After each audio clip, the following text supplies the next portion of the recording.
മാസങ്ങൾക്ക് മുൻപ് തീരുമാനിച്ച മലപ്പുറം ജില്ലാ സമ്മേളനത്തിന്റെ ഉദ്ഘാടകനെ മാറ്റിയത് സിപിഐഎമ്മിനുള്ളിൽ പുതിയ വിവാദങ്ങൾക്ക് കാരണമാകുന്നു.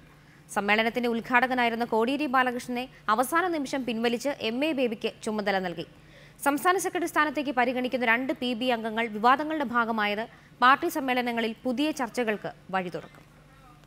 പാർട്ടി സമ്മേളനങ്ങളിൽ 2 പോളിറ്റ് ബ്യൂറോ അംഗങ്ങൾ ഒരേ സമയം പങ്കെടുക്കുന്നുണ്ടെങ്കിൽ 2 പേർക്കും തുല്യ പ്രാധാന്യം നൽകുകയാണ് സിപിഐഎമ്മിനുള്ളിലെ പതിവ്. ഒരാൾ പ്രതിനിധി സമ്മേളനം ഉദ്ഘാടനം ചെയ്യുമ്പോൾ സമാപന സമ്മേളനം ഉദ്ഘാടനം ചെയ്യാൻ മറ്റംഗത്തെ ക്ഷണിക്കുന്ന പതിവ് വയനാട് ജില്ലാ സമ്മേളനത്തിൽ തെറ്റിയിരുന്നു. എം.എ. ബേബി പങ്കെടുത്തിട്ടും പ്രതിനിധി സമാപന സമ്മേളനങ്ങൾ ഉദ്ഘാടനം ചെയ്യാൻ കോടിയേരി ബാലകൃഷ്ണനെയായിരുന്നു പാർട്ടി ചുമതലപ്പെടുത്തിയിരുന്നത്. സമ്മേളനത്തിൽ മുഴുവൻ സമയം പങ്കെടുക്കേണ്ട എം.എ. ബേബി വയനാട് സമ്മേളനത്തിന്റെ 2ാം ദിവസം പൂർത്തിയായപ്പോഴേക്കും ചുരമിറങ്ങുകയും ചെയ്തു. ഈ സാഹചര്യത്തിലാണ് മലപ്പുറം ജില്ലാ സമ്മേളനം ഉദ്ഘാടനം ചെയ്യാൻ ബേബിയെ നിയോഗിച്ചതെന്നാണ് സൂചന. പിണറായി വിജയൻ സംസ്ഥാന സെക്രട്ടറി സ്ഥാനം ഒഴിയുമ്പോൾ പരിഗണിക്കുന്നതിൽ പ്രമുഖരാണ് കോടിയേരി ബാലകൃഷ്ണനും എം.എ. ബേബിയും. ജില്ലാ സമ്മേളനങ്ങളിൽ മുതിർന്ന നേതാക്കളെ നിശ്ചയിച്ചപ്പോഴുണ്ടായ ആശയക്കുഴപ്പങ്ങളാണ് മലപ്പുറത്തെ മാറ്റത്തിലൂടെ പ്രതിഫലിച്ചതെന്നാണ് സൂചന. റഹീസ് റഷീദ്, റിപ്പോർട്ടർ, മലപ്പുറം.